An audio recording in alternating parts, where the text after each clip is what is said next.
by the phenomenal Nigerian filmmaker CJ Obasi, and in the next few minutes I'm going to explain exactly why he's not playing in anyone's leagues in this country. How are you doing? I'm fine. Thank you for having me. Great. Thank you for being here. So you're making history, first of all, as the first Nigerian filmmaker, first homegrown Nigerian filmmaker to be selected to show at Sundance. Yes. Now, how did you feel when you got the news? Oh man, I was stunned, because I was still in post-production at the time. This was around April, so it was a super early selection, way back in April. Yeah. So we had just finished like the first cut, the final cut of the edit. We were doing the post-production in Paris, and obviously, we had sent it to a program at Sundance, and we didn't get an answer for almost 2 months. So I had continued with the post-production, and then one day on my way out, just before I leave my Airbnb, I check my email and I see the message, I've been selected for Sundance. And I just remember sitting down there in the tiny apartment and just like blacking out. Because it's been my dream. Like it's been my dream for as long as I can remember, as long as I've known what filmmaking is. Sundance has always been the aim. Were there tears of joy? Did you cry? I think so. Okay. Like it's such a blur. That's how much I passed out. I think so. I think so. That's great. Congratulations. Thank you. Okay, so your wife is a producer on this film. Yes. And I understand you have a company together. Yes. What's it like working with your partner? Oh, it's great. I mean, we're in Sundance. Clearly, something's working. Yeah, I feel like it's a great working relationship. It's also nice that we can do that. We can like work, make films together, and also have the family thing, going. We've been married for 8 years, so it's not doing too bad. Okay, congratulations on being married for 8 years, because not a lot of people even care to 5. Yeah. Okay, so the film you're showing at Sundance in the world, the category is World Cinema Dramatic Competition. Yeah. What's the premise of the film, Amiola? What's it about? It's about 2 sisters who have to fight to save their village after disharmony comes through an outside element. This is a village that worships Mami Water, reveres Mami Water. Okay. And when this outside element comes into the village, literally washes into the shore of the village, there's an imbalance.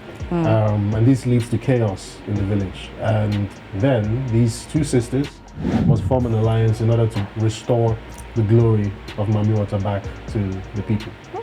Okay. So I understand you grew up on a lot of horror movies, and then there is the belief of the Mami Water in Nigeria. Do you strongly believe that these mythologies, I would say, do they exist? I believe that that the supernatural exists. Let me just put that out there. I believe that the supernatural exists, and the names that we have for gods, deities, spirits, whatever, these are just human terminologies that we use to try to understand these supernatural elements. Whether or not her name or the name of a being is called Mami Water remains to be seen. Yeah. But I do believe that there are spiritual elements, whether in the land or in the water, in the air, and so on and so forth. I believe that there are elements that exist beyond what we can see with our eyes. And I believe that we also are spiritual beings as well. And we just only happen to interact on this plane through the physical body that we have. So for me, making a film like Mami Water is just one of 1,000 ways that I can try to explore the possibility of the supernatural. Okay, that's fantastic. I like that answer. Okay. So Sundance gives you a critical acclaim. It gives you sort of like an international recognition or visibility.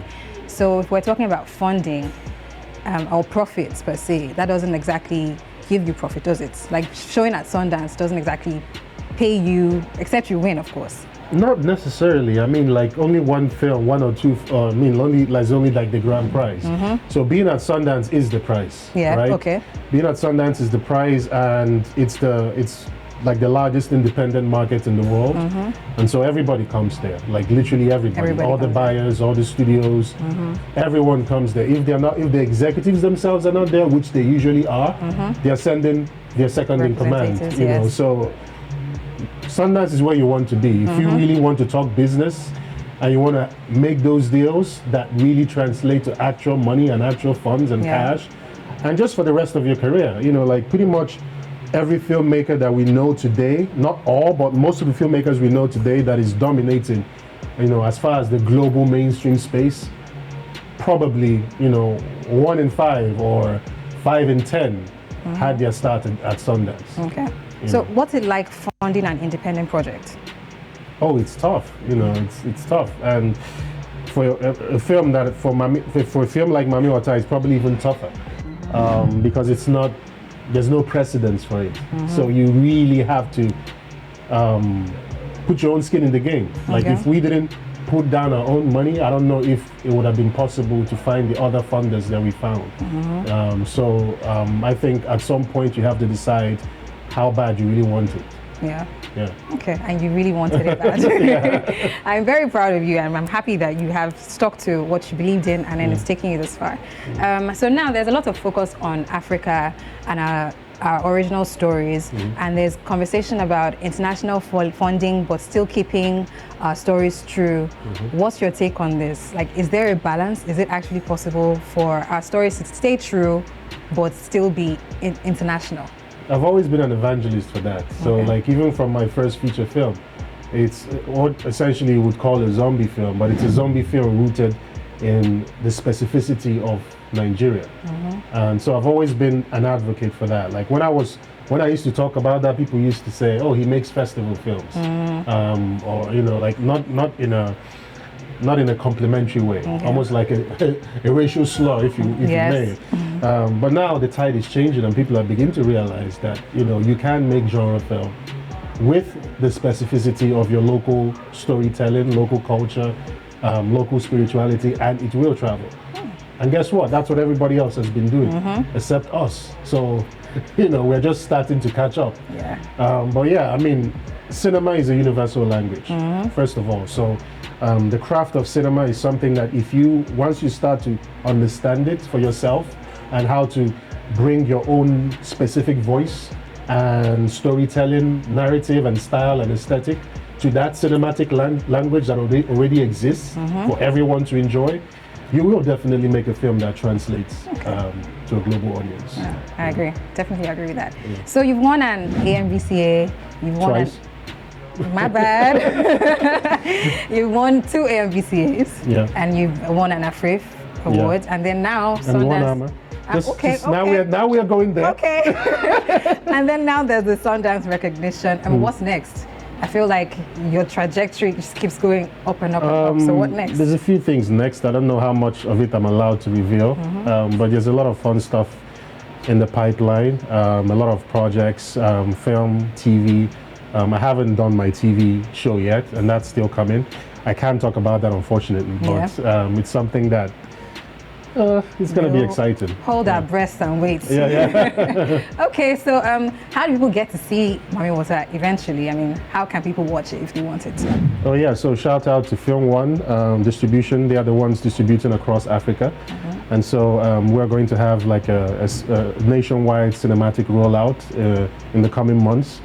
Next year. And yeah, so look out for that. Okay, look out for Amiola in cinemas next year. Thank you so much, CJ, for your time. Thank you so much for having me. And we're looking forward to you winning that category at Sundance. Fingers crossed.